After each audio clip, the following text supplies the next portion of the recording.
প্রিয় শিক্ষার্থীবৃন্দ, hope polytechnic institute কর্তৃক আয়োজিত অনলাইন ক্লাসে সকলকে হোপ পলিটেকনিক ইনস্টিটিউটের পক্ষ থেকে শুভেচ্ছা এবং অভিনন্দন। সকলেই আশা করি করোনাকালীন সময়ে ভালো রয়েছো। এই করোনাকালীন সময়ে যাতে তোমরা পড়ালেখা থেকে পিছিয়ে না পড়ো, এজন্য আমরা অনলাইন কার্যক্রম শুরু করেছি। আর আজকে অনলাইন ক্লাসে আমি ক্যাট 2 এবং ক্যাট 3 একই সাথে আলোচনা করব। একটি সাবজেক্ট আছে 4th সেমিস্টারে এবং অন্যটি আছে 6ষ্ঠ সেমিস্টারে। দুইটা সিলেবাস যথেষ্ট পরিমাণে একই থাকায় আমি দুইটি ক্লাস সমন্বয় করে আলোচনা করছি। সেই সাথে সাথে মহান সৃষ্টিকর্তাকে ধন্যবাদ জানাতে চাই যে মহান সৃষ্টিকর্তা আমাদেরকে এই কোভিড-19 এর কড়া লাগার থেকে রক্ষা করেছেন। তো এখন চলে যাব আমরা সরাসরি পাঠে। তো আজকের পাঠে আমি কি লিখেছি, বিভিন্ন প্রকার ক্যাট কমান্ড, ক্লাস নম্বর 3। অর্থাৎ পূর্বে আমরা দুটি ক্লাস নিয়েছি এই টপিকসের উপরে। আজ আমি চলে যাব 3 নম্বর ক্লাসে। 3 নম্বর ক্লাসে আমি সর্বপ্রথম আলোচনা করব ইউনিট সেটিং পদ্ধতিতে। প্রিয় শিক্ষার্থী, ইউনিট সেটিং পদ্ধতিতে আমাদের অটোক্যাডে বা ড্রয়িং এ কি কি ইউনিট আছে সেটি আমাদের জানা দরকার। ড্রয়িং সাধারণত 5টি ইউনিট নিয়ে কাজ করা হয়। সেই 5টি ইউনিট কি কি আমি একটু দেখি।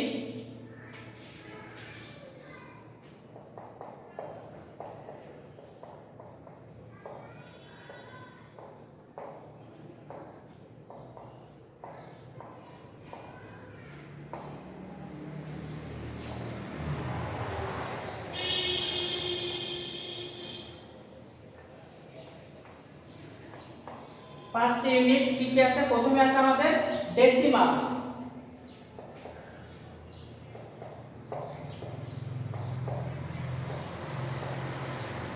ডেসিমাল যার বাংলা অর্থ হচ্ছে দশমিক বা দশমিক আকারে, অর্থাৎ দশমিক আকারে যে এককগুলো লেখা হবে সেটি আছে আমাদের ডেসিমাল। 2 নম্বরে কি আছে আমাদের ইঞ্জিনিয়ারিং।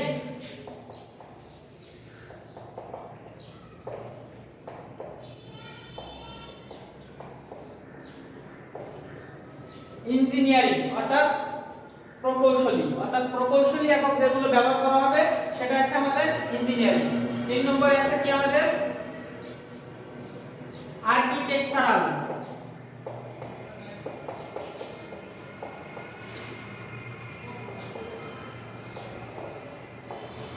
অর্থাৎ স্থাপত্যবিদ্যার জন্য যে একক ব্যবহার করা হয়ে থাকে সেটাকে বলা হয় আর্কিটেকচারাল। 4 নম্বরে আছে কি ফ্র্যাকশনাল।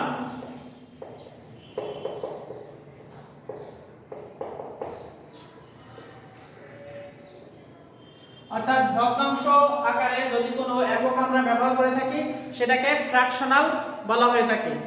5 নম্বরে আছে কি সায়েন্টিফিক।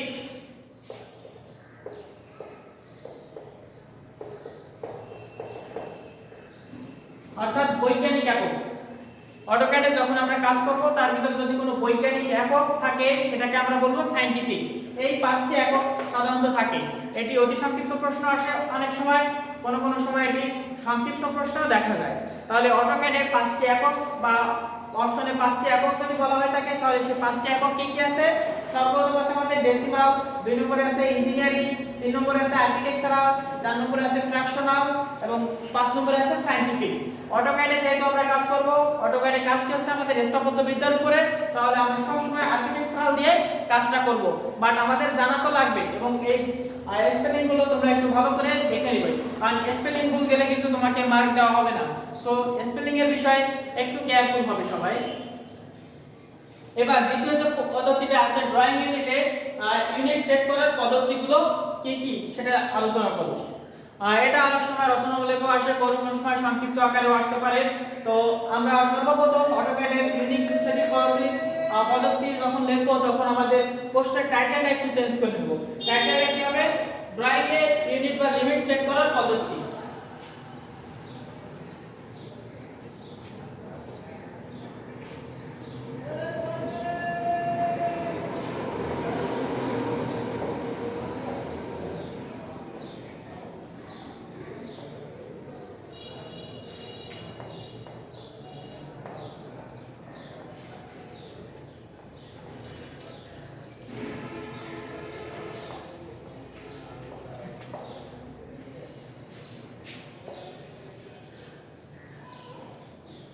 প্রিয় শিক্ষার্থী, তাহলে প্রথম যে প্রশ্ন আসতে পারে অটোক্যাডে কি কি ইউনিট ব্যবহার করা হয়, তাহলে সর্বপ্রথম আমরা এই পাঁচটি নাম দেখব।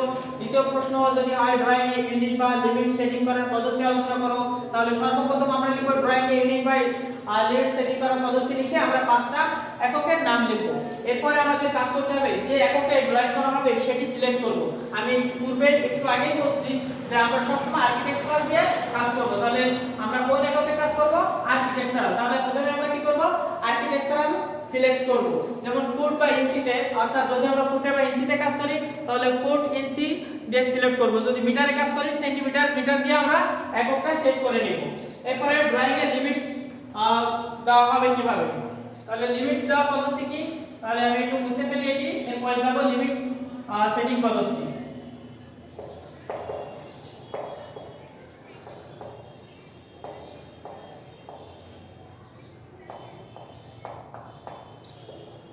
লিমিট সেটিং করার পদ্ধতিতে সর্বপ্রথম আমাদের একটি অবজেক্টের চিত্র আঁকতে হবে এবং যদি একটি বাড়ি প্ল্যান করি তাহলে তার এরিয়া বা বাউন্ডারি কতটুকু হবে তার প্রয়োজন তার থেকে কিছুটা বেশি নিয়ে আমাদের লিমিটসে কাজ করতে হবে। তাহলে দেখা যাক সর্বপ্রথম যদি আমাদের এই এরিয়াটা একটা জায়গার মাপ থাকে তাহলে আমি সম্পূর্ণ এই জায়গার উপরে কিন্তু আমি বাড়ি তৈরি করতে পারবো না। আমার আশেপাশে রাস্তা থাকতে পারে, পাশে বাড়ি থাকতে পারে, অর্থাৎ আমাকে কিছু পরিমাণ জায়গা ছেড়ে দিয়ে বাড়িটা করতে হবে।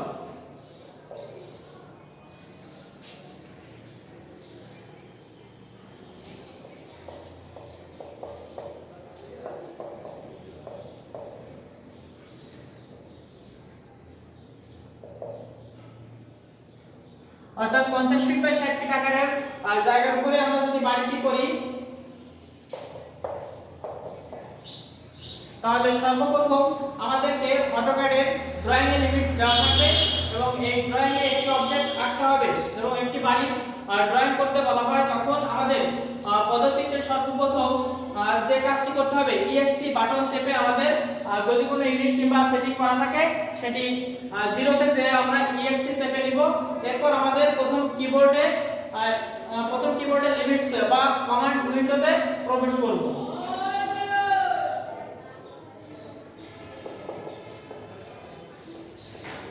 কমান্ড উইন্ডোতে প্রবেশ করে চলে যাব আমরা লিমিটস লিখব, অর্থাৎ কিবোর্ডে আমরা লিখব লিমিটস ইন্টার।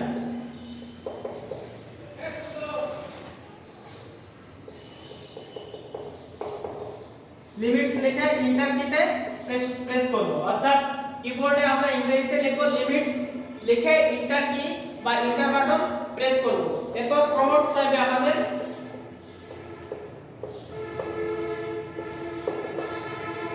প্রমোটের ক্ষেত্রে আমাদের লোয়ার লেফট কর্নার আসবে লেখা, আমাদের ডিসপ্লে স্ক্রিনে শো করবে lower left corner. Lower left corner যখন আমাদের চাইবে তখন আমরা 0,0 দেব, 0,0, অর্থাৎ লোয়ার লেফটের জন্য অর্থাৎ নিচের লেফটের জন্য আমাদের শুরু থেকে 0 থেকে 0 বিন্দু নিয়ে কাজ শুরু করা হবে। এরপর আমাদের রেসপন্স যখন চাইবে কিবোর্ডে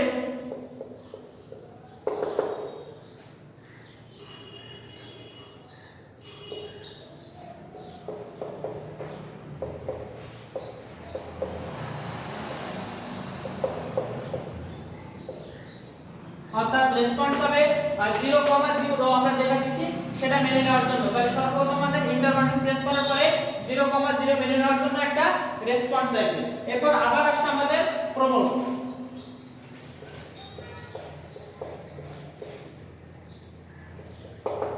আবার যখন আমাদের প্রমোট হবে তখন লিখব আপার রাইট কর্নার, অর্থাৎ কিবোর্ডে লিখব আপার রাইট কর্নার, অর্থাৎ লোয়ার লেফট কর্নার ছিল আমাদের কি P1 বাটনে, অর্থাৎ সর্বনিম্ন মানের কর্নারে কোনটি হবে, এবং আপার রাইট কর্নার মানে কি একদম সর্বোপরি কর্নারে আমাদের কোনটা আসবে, অর্থাৎ P2 বিন্দু। আপার রাইট কর্নার যখন চাইবে তখন আমরা কিবোর্ডে আমি এখানে যেমন দিছি কি 60 আর এখানে হচ্ছে 50, অর্থাৎ 60,50, 60 ফিট, 50 ফিট কমা দিয়ে আমরা এন্টার বাটন প্রেস করব। এরপর আমাদের চাইবে আবার রেসপন্স,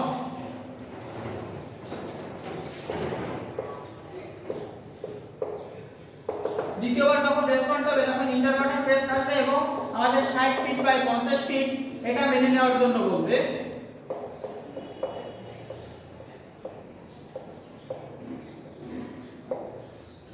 60 ফিট বাই 50 ফিট মেনে নিলে বলবে। এরপর P1 সমান সমান আসবে আমাদের লোয়ার লেফট কর্নার এবং P2 সমান সমান আসবে আমাদের আপার রাইট কর্নার।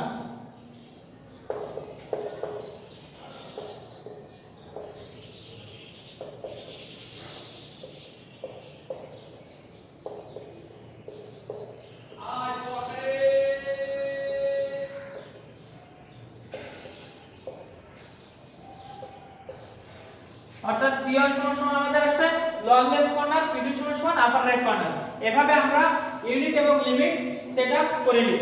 আর লিমিটস কমান্ডে ড্রয়িং এরিয়াকে যে প্রয়োজন বৃদ্ধি করা যাবে এবং যে পরিমাণ আমাদের দরকার না সেই পরিমাণ আমরা বাদ দিয়ে কমিয়ে নিতে পারবো। অর্থাৎ এটা আমরা আমাদের ইচ্ছামতো কাজটি করে থাকবো। সব প্রিয় শিক্ষার্থী, আজকে কি কি শিখলাম, ইউনিট পদ্ধতিগুলো কি কি আছে এবং কি উপায়ে ইউনিট সেট করা হয় এবং আমাদের লিমিট কিভাবে সেটিং করতে হয়। এবার চলে যাব আমরা লেয়ারে।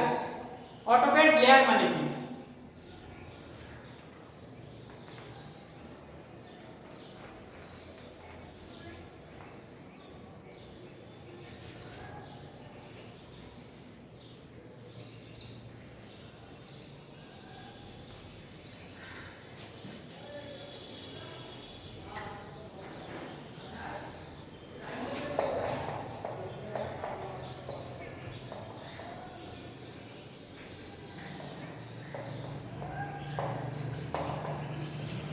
অটোক্যাড লেয়ার, আমরা জানি লেয়ার মানে স্তর। তাহলে অটোক্যাড লেয়ার মানে কি? অটোক্যাড স্তর, অর্থাৎ একই জাতীয় অবজেক্টকে একটি লেয়ারে রাখা যায়। অর্থাৎ যে কোনো লেয়ারকে অন বা অফ করলে লেয়ারকে রাখা সম্ভব বা দৃশ্য বা অদৃশ্য করে দেওয়া সম্ভব। অর্থাৎ লেয়ার মানে স্তর, অটোক্যাড লেয়ার মানে অটোক্যাড স্তর। তাহলে একই জাতীয় অবজেক্টকে একটি লেয়ারে রাখা সম্ভব এবং এটি কখনো অফ করে রাখা যায়, কখনো অন করে রাখা যায়। তাহলে লেয়ার কমান্ডের সুবিধাগুলো কি কি সেটি একটু আমাদের জানা দরকার। লেয়ার কমান্ডের সুবিধা বা অটোক্যাড লেয়ারের সুবিধা।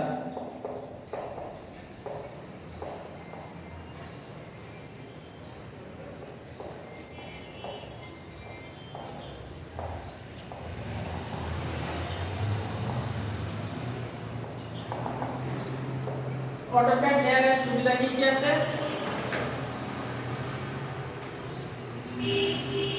অটোক্যাড লেয়ারের সুবিধা আমরা একটু আলোচনা করি। প্রতিটি লেয়ার আলাদা আলাদা কালার, আলাদা টাইপ এবং আলাদা লাইন ইত্যাদি সেট করা যায়। সেটি আমি একটু লিখে দেখাই।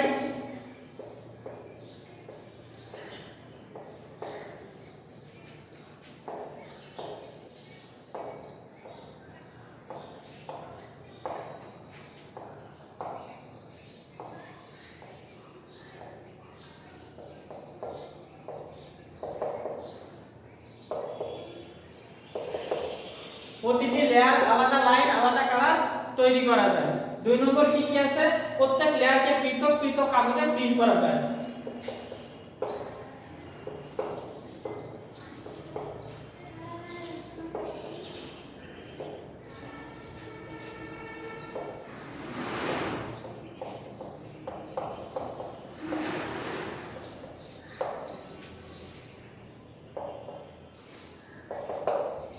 তাহলে প্রথমটা কি আছে আমাদের? প্রতিটি লেয়ার আলাদা লাইন, আলাদা কালার তৈরি করা যায়। প্রত্যেক লেয়ার পৃথক পৃথক কাগজে প্রিন্ট করা যায়। এক লেয়ারের অবজেক্টকে অন্য লেয়ারে নেওয়া যায়।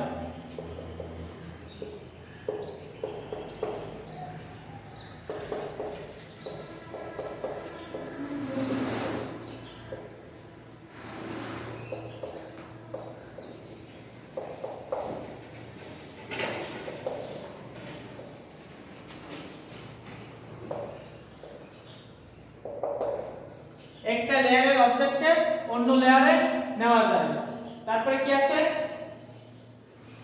যে কোনো প্রয়োজনে যে কোনো লেয়ারকে অফ করে রাখা যায়।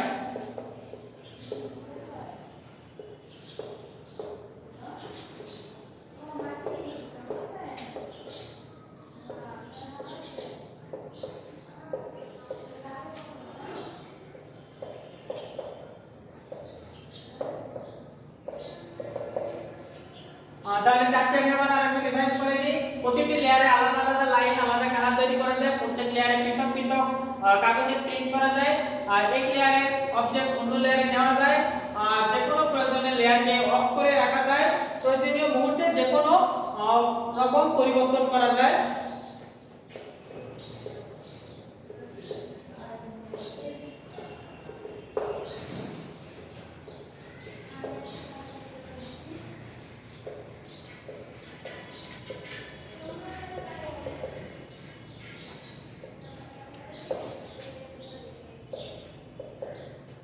প্রয়োজনীয় মুহূর্তে যে কোনো পরিবর্তন করা যায়। তাহলে অটোক্যাড লেয়ারের সুবিধা কি কি? পাঁচটা। এই পাঁচটা করলে মোটামুটি আমাদের এনাফ। প্রত্যেকটি লেয়ারে আলাদা লাইন বা আলাদা কালার তৈরি করা যায়, প্রত্যেক লেয়ারে পৃথক পৃথক কাগজে প্রিন্ট করা যায়, এক লেয়ার থেকে অন্য লেয়ারের অবজেক্টে নেওয়া যায়, যে কোনো প্রয়োজনে লেয়ার অফ করে রাখা যায়, যে কোনো মুহূর্তে যে কোনো ধরনের পরিবর্তন করা সম্ভব হয়। প্রিয় শিক্ষার্থী, এবার আমি চলে যাব কিছু বিল্ডিং তৈরি করার কিছু নীতিমালা বা নিয়ম আছে বা আদর্শ বিল্ডিং এর যে নিয়মগুলো আছে সেগুলো একটু আলোচনা করব।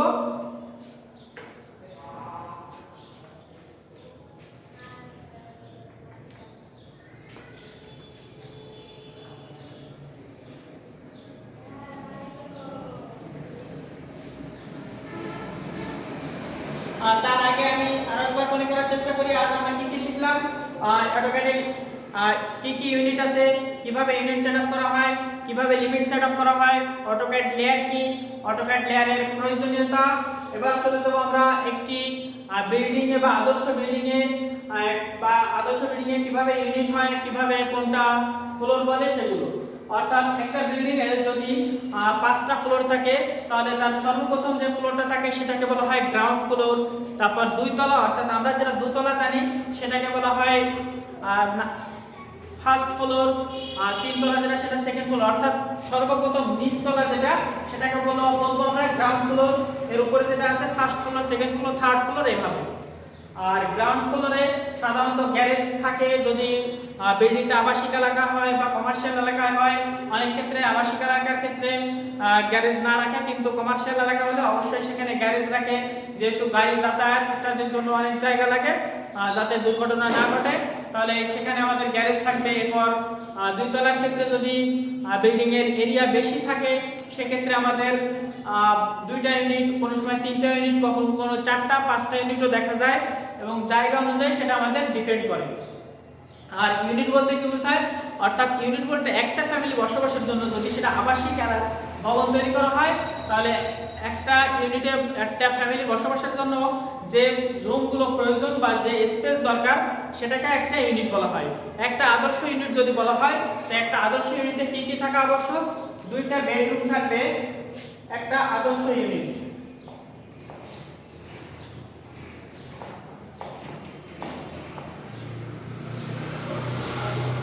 যেমন 2টা বেড, 2টি টয়লেট,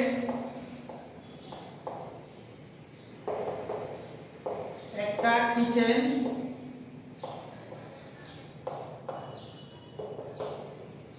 একটা ডাইনিং,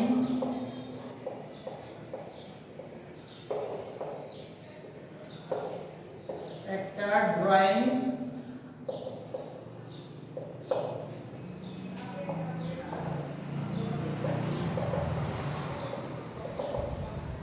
এবং বারান্দা।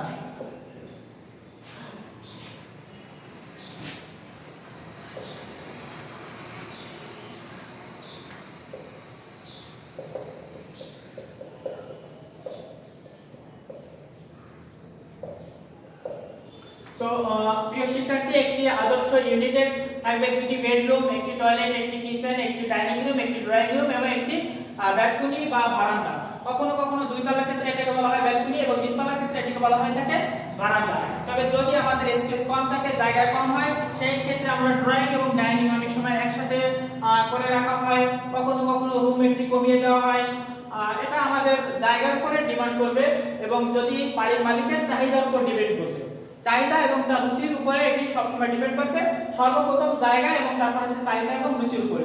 কখনো কখনো কোনো বাড়ির মালিক চাইবে যে কয়টা রুম থাকবে সেই কয়টি টয়লেট থাকবে, এবং যে 2টি টয়লেট থাকবে মিনিমাম, 2টি টয়লেটের ভিতরে একটি অবশ্যই থাকবে কমন টয়লেট এবং একটি থাকবে আমাদের অ্যাটাচ টয়লেট। এবার আমাদের 2টা বেডরুমের ভিতরে একটি থাকবে অর্থাৎ মাস্টার বেডরুম বা ওনার বেডরুম বা মালিকের জন্য বেডরুম।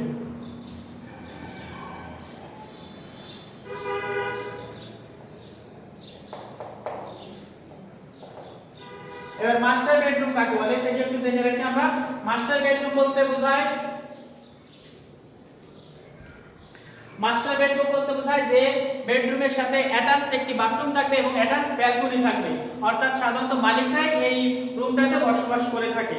তো প্রিয় শিক্ষার্থী, আজকে আমি একটি আদর্শ ইউনিটে কি কি আছে সেটা পরিচয় করলাম এবং মাস্টার বেডরুম কোনটা সেটা আমরা আলোচনা করলাম। পরবর্তী ক্লাসে আরো বিস্তারিত আলোচনা করব। সকলের সুস্বাস্থ্য কামনা করে আজকের ক্লাস এখানেই শেষ করছি। আজকে যে টপিকগুলো আলোচনা করছি আশা করি সবাই ভালো বুঝছো। যদি কেউ না বুঝে থাকো অবশ্যই নক দেবে। সকলের সুস্বাস্থ্য কামনা করে আজকের ক্লাস এখানেই শেষ করছি। ধন্যবাদ সবাইকে এতক্ষণ মনোযোগ দিয়ে ক্লাস করার জন্য।